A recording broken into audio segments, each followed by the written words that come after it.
여러분 안녕하십니까? 오늘은 AI 혁신 실행 전략 5번째 이야기를 하겠습니다. 많은 사람들이 인공지능을 떠올릴 때 딥러닝 같은 알고리즘을 생각하죠. 정교한 알고리즘을 도입하면 좋은 비즈니스 솔루션이 나올 걸로 기대하지만 큰 오해입니다. 흔히 나타나는 실수는 이 정교한 예측 알고리즘을 개발해 놓고 거기에 필요한 데이터는 가지고 있지 않다는 점이죠. 알고리즘의 정교함이 이 데이터의 부재를 구제해 주지 못합니다. 알고리즘이 작동하기 위해서는 데이터가 필요한데요. 머신러닝은 라벨화되어 있는 데이터가 필요하고 또 패턴 인식 알고리즘이 작동하기 위해서는 다양한 이미지라든지 음성, 텍스트, 지문 이런 데이터가 필요합니다. AI 혁신은 데이터 확보 능력과 더불어서 이 데이터에 대한 활용 그리고 관리 능력을 필요로 합니다. 우리는 이 AI 비즈니스의 차별성이 어디서 나오는지를 정확하게 이해를 해야 합니다. 점점 인공지능 소프트웨어에 이 자유롭게 접근할 수 있는 시대가 되고 있는데요. 이러한 시대의 알고리즘 자체는 사실 차별성을 만들어내지 못하고 있습니다. 솔루션의 성능을 더욱 고도화할 데이터가 중요해지는 것입니다. 아마존이 애써서 개발한 알렉사의 알고리즘을 개방을 한 이유가 뭘까요? 이거는 인공지능의 진정한 가치가 이 정교한 알고리즘보다 데이터에 있다는 사실을 보여주고 있습니다. 수많은 디지털 기기를 통해서 이 수많은 사람들이 알렉사를 이용을 하게 되면은 고객 데이터가 기하급수적으로 쌓이게 됩니다. 데이터가 방대해질수록 아마존의 예측 능력은 더욱더 월등해지죠. 아마존은 인공지능 이 엔진을 공개했는데요. 데이터는 공개하지 않았습니다. 인공지능의 미래가 결국 데이터에 달려있기 때문입니다. 물론 데이터를 확보하고 관리하는 것은 대부분 기업에게 까다로운 일입니다. 캡 제미니에서 2018년에 확인한 내용에 따르면요. 거의 절반에 가까운 46%의 인공지능 자동화 도입 기업이 데이터 확보 프로그램에 상당한 투자를 했지만 명확한 데이터 관리 전략은 갖지 않고 있었습니다. 엄청난 양의 데이터를 보유하고 있으면서도 실제로는 그 데이터를 사용하지 못하고 있는 기업이 많다는 것입니다. 많은 개발자들이 필요한 데이터에 액세스할 수 있다고 여기는데요. 정작 데이터 소유권 문제 때문에 제3자가 사용하지 못하는 경우가 많습니다. 공공 데이터나 공유 데이터 이런 쓸 수 있는 데이터를 확보했지만 사용 가치가 떨어져서 이 비즈니스에 도입할 동기가 없어지는 그런 기업도 많습니다. 일단 데이터를 모으는 것 자체가 조직에게는 굉장히 커다란 도전입니다. 가장 기본적인 방법은 타겟 고객으로부터 이들의 활동 데이터를 직접 얻는 것입니다. 구글이나 페이스북은 수십억 명에 달하는 이용자로부터 활동 정보, 그리고 이미지, 동영상, 음성 이런 방대한 데이터를 확보하고 있습니다. 사람들이 사진을 올리고 그에 대해 친구들이 답글을 달고 친구를 맺는 이 모든 활동들은 페이스북 회원들을 이해하는 데 필요한 이 기반 데이터로 축적이 됩니다. IBM 역시 인공지능 성능 향상을 위해서 데이터 확보에만 수백만 달러를 투자를 했죠. 모든 조직은 비즈니스에 가장 적합한 데이터를 확보하기 위해서 다각적인 접근을 취할 필요가 있습니다. 전략적으로 데이터 확보 채널을 마련을 해야 하죠. 커피숍 같은 이 서비스 업체는 디지털 데이터가 만들어지지 않는 비즈니스이지만 스타벅스를 볼까요? 디지털 플라이휠이라고 하는 이 새로운 디지털 서비스를 선보이면서 데이터 확보를 위한 어떤 활로를 만들었습니다. 스타벅스의 디지털 플라이휠은 리워드나 개인 맞춤, 결제, 주문 이런 서비스를 모바일 앱으로 간편하게 제공하면서 스타벅스 이용률과 편의성을 더 키우는 전략입니다. 사이렌 오더는 미리 모바일로 주문할 수 있는 스타벅스의 서비스입니다. 매장에서 줄을 서서 기다릴 필요 없이 가는 도중에 어플리케이션으로 커피를 주문을 하고 또 매장에 도착하면 커피를 바로 찾아갈 수 있습니다.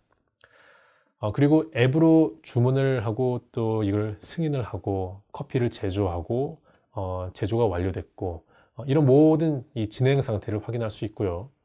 음료가 완성되면 진동벨처럼 이 알림 메시지를 받을 수 있게 됩니다. 또 모바일 오더 앤 페이는요. 초간편 결제 시스템입니다. 앱에서 주문한 커피는 신용카드나 현금이 아닌 스타벅스 카드로 결제하게 되는 거죠. 이런 디지털 세계에서 고객 행동은 데이터로 수집이 됩니다. 사람들이 어느 스타벅스에서 어떤 커피를 몇 잔 마셨는지, 그리고 이 결제는 어떤 방식으로 했는지, 이런 정보가 인공지능을 학습시킬 수 있는 귀중한 데이터라는 것입니다. 고객의 감성적인 경험을 선사하는 이 스타벅스가 이렇게 디지털 기술을 융합해서 서비스 역량을 높이고, 또 데이터 기반의 고도화된 인공지능 서비스를 통해서 이 커다란 이 시너지를 만들어내고 있습니다. 데이터는 AI 시스템의 핵심 자산이기 때문에 데이터를 어떻게 확보할지에 대한 전략이 잘 수립되어야 합니다. 데이터는 하나의 그 채널을 통해서 수집될 수도 있고요. 다양한 채널을 통해서 전방위적으로 수집할 수도 있습니다.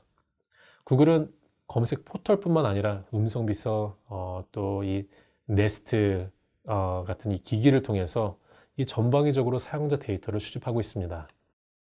양질의 데이터를 얻기 위해서는 정교한 전략을 수립해야 합니다. 또 이를 통합 데이터 웨어하우스를 통해서 집중화하고 또 관리하는 게 필요하죠. 중요한 점은 데이터 확보가 IT 부서와 같은 조직 내 특정 부서의 전유 업무가 아니라는 것입니다. 모든 조직에서 데이터 확보에 관여하지 않는다면 AI 경쟁력을 극대화하는 게 어렵습니다. 데이터 확보 업무를 IT 부서와 같은 기존의 관련 부서의 일로만 여긴다면 AI 기술의 강점을 키우는데 한계를 가질 수밖에 없습니다.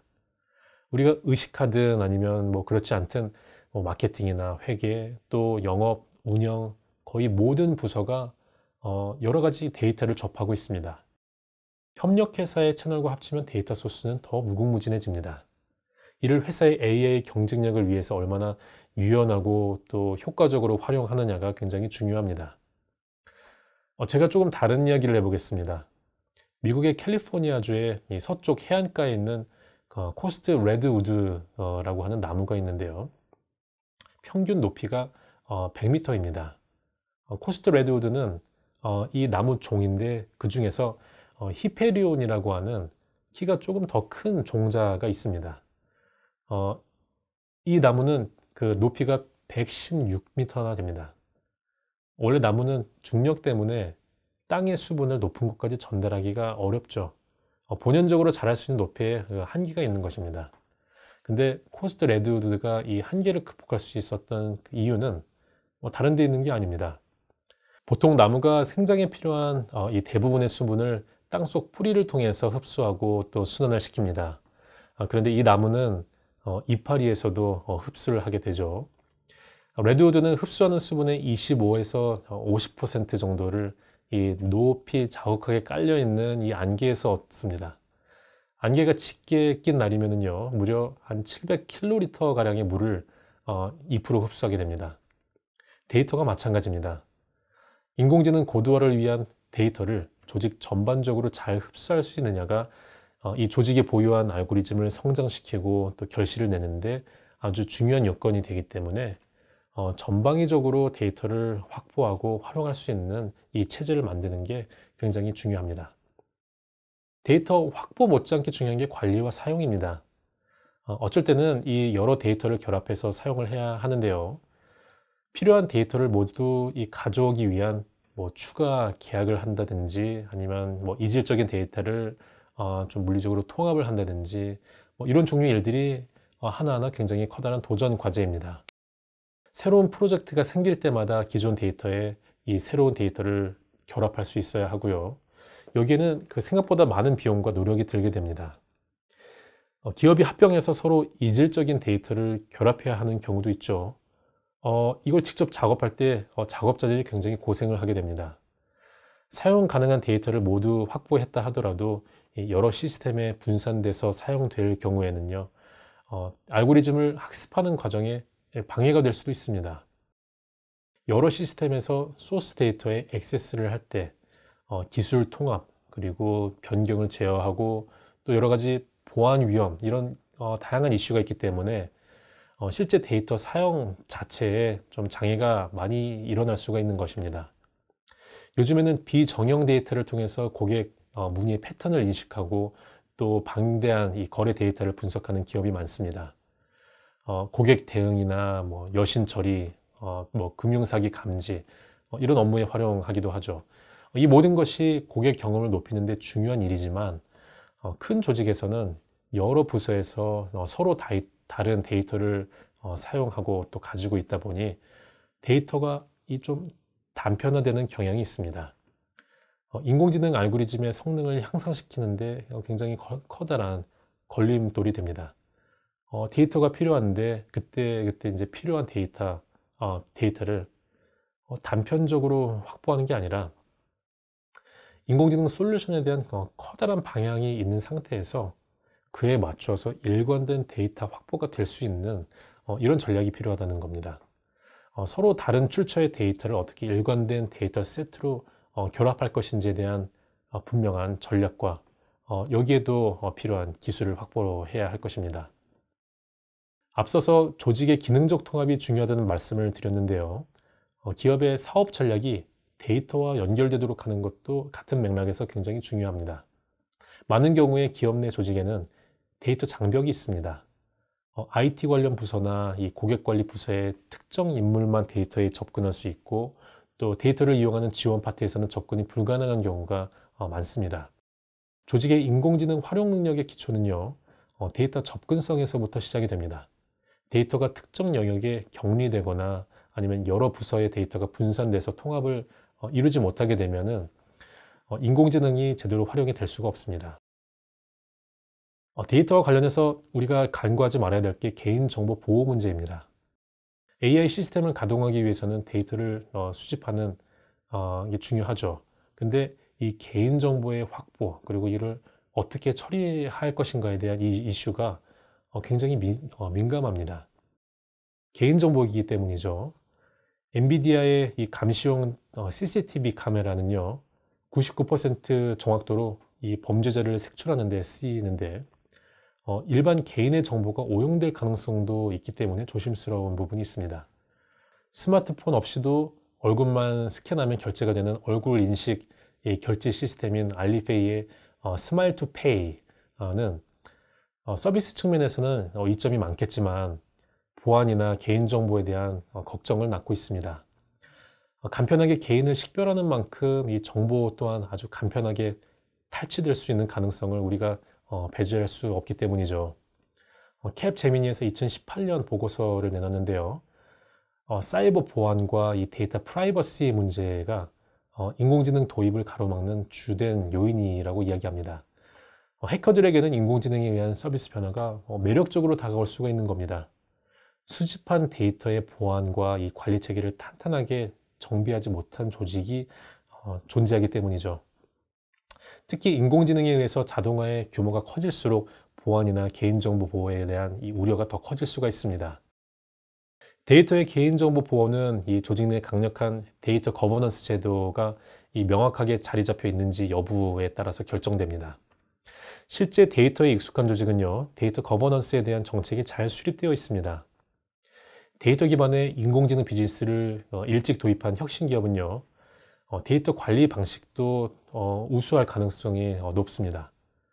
뒤늦게 서둘러서 기술을 도입하는 기업은요, 조직의 데이터 관리 시스템을 제대로 정비하지 못할 가능성이 크죠. 이렇듯이 AI 도입에 뒤처진 기업에게는 데이터 관리 수준의 격차가 또 생길 수 있기 때문에 이게 또한 이 진입장벽으로 작용할 수 있는 겁니다. 자, 한편 그 많은 스타트업들이 AWS나 구글 이런 선진 플랫폼을 이용해서 고도의 서비스를 실현하고 있습니다. 하지만 이 경우에 데이터를 선진 플랫폼에 제공해야 하는 상황이 종종 있을 수 있는데요. 여기서 공유에 대한 딜레마가 생기게 됩니다.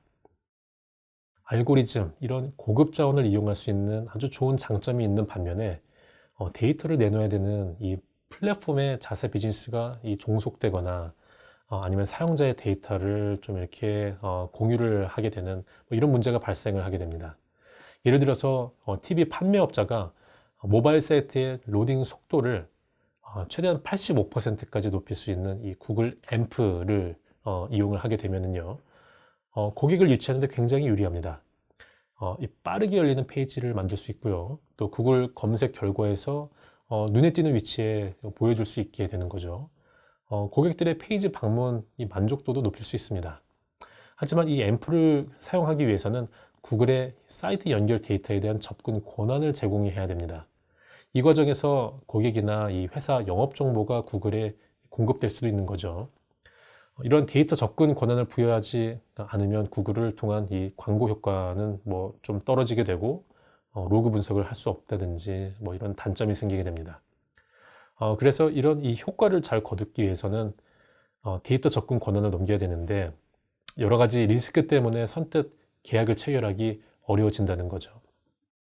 2019년에 MIT 슬론 매니지먼트 리뷰에서 이에 대한 몇 가지 지침을 제시했는데 그걸 여러분들께 소개를 해보겠습니다. 먼저 판매업체는 플랫폼이 제공하는 서비스에 지나치게 의존하지 말아야 하고 채택하고 결정을 지속적으로 재평가하라고 권고하고 있습니다. 그리고 경쟁업체와의 이 차별화를 위해서 데이터 공유 계약을 체결하라고 권고하죠. 새로운 데이터 소스를 경쟁업체와 분리하는 방식으로 데이터 공유를 활용하면 이익을 얻을 수도 있습니다.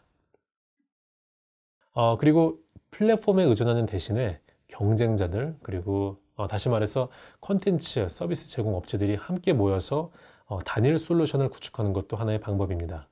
오픈 아이디어로 접속을 해서 공유할 수 있는 제3의 플랫폼을 만드는 것입니다.